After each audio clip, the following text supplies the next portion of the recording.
قدرت أعمل أرباح 30,000 جنيه من رأس مال 100,000 جنيه في أقل من 27 يوم.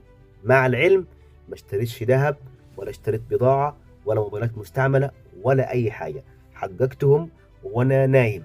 30,000 جنيه من رأس مال 100,000 جنيه في 27 يوم بس. موبايل الاي 70 بتاعي الجربان ده اللي ملهوش أي 30 لازمة من وجهة نظر ناس كتير، اللي أنا شايفه ما شاء الله عليه تحفة فنية ممتازة، قدرت من خلاله ان انا اكسب واحقق 30,000 جنيه مكسب فعلي وانا نايم، رأس مال 100,000 جنيه في اقل من 27 يوم. ازاي الكلام ده؟ تابع معايا. بس هل يعني الكلام ده سهل وبسيط واي حد ينفع يعمل كده بسهولة؟ طبعا لا، كل حاجة بالتعليم وبالوقت ومع الاستمرارية والخبرة ممكن تقدر تعمل المبلغ ده واحسن كمان.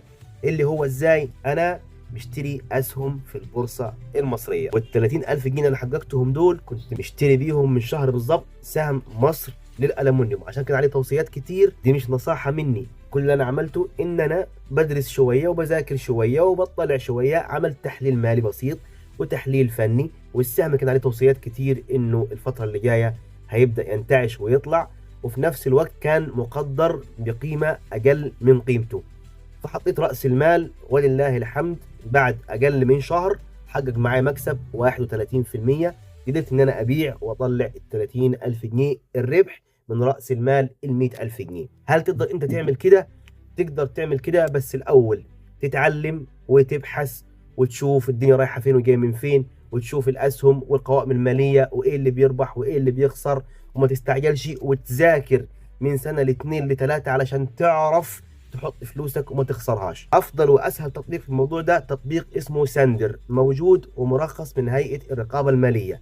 ده ممكن تفتحه وتحط فيه حتى لو 20 جنيه وتبدأ تتعلم ازاي تستثمر في البورصة. ممكن يطلع واحد يقول لي هل ده نصب او هيضحك علينا؟ ده تطبيق رسمي مرخص من هيئة الرقابة المالية، خاص بالاسهم وصناديق الاستثمار. تقدر تبدأ فيه من 20 جنيه، تحط تشتري سهم او اتنين وتدخل جوه التطبيق تبدا تتعلم الاستثمار. ازاي تتعلم؟ عندك صناديق الذهب، صناديق الاسهم المباشره، صناديق التوفير، كل حاجه عندك متاحه.